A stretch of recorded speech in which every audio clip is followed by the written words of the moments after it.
বন্ধুরা, আমাদের এখানে বিশাল বড় রাস মেলা হচ্ছে। তোমরা সবাই এসে মেলাতে ঘুরে যাবে আমাদের এখান থেকে। আমরা তো এই পর্যন্ত 3-4 দিন গেলাম। তো একটা বার্ষিক উৎসব, 20-25 দিন ধরে এই উৎসবটা চলবে। সেখানে যদি 4-5 দিন অন্তত না যাই, কেমন হয়ে যায় না জিনিসটা। তো তোমরাও এসে ঘুরে যাবে মেলায়, রাস মেলায়।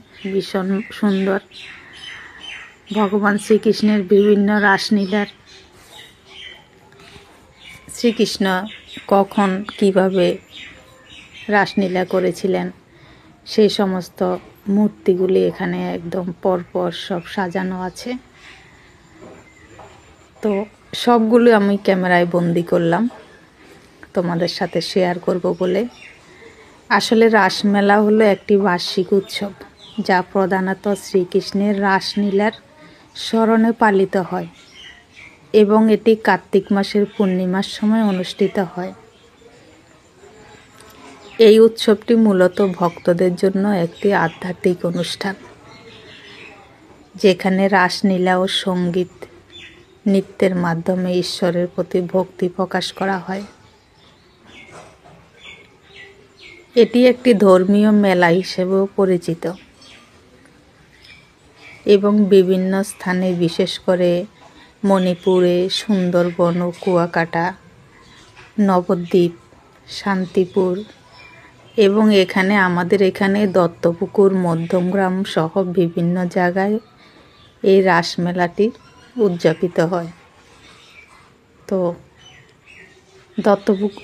দত্তপুকুরে তো হয়, এখন দত্তপুকুরে থাকি বলে এখন আর মধ্যমগ্রামে যাই না।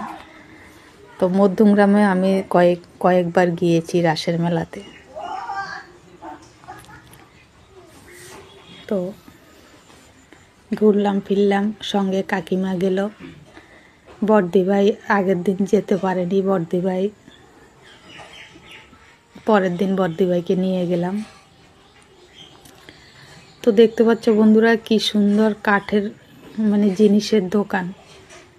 দেখলে একদম মনে হয় যেন সবগুলো কিনে ফেলি। ছোট্ট ছোট্ট খেলনা, বাচ্চাদের খেলনার কাঠের জিনিস। তো তেমন কিছু কেনাকাটা হয়নি। আর রবিবার দিন তো প্রচুর ভিড় ছিল, দোকানে দাঁড়িয়ে যে কিছু কিনবো সেই পরিস্থিতি ছিল না।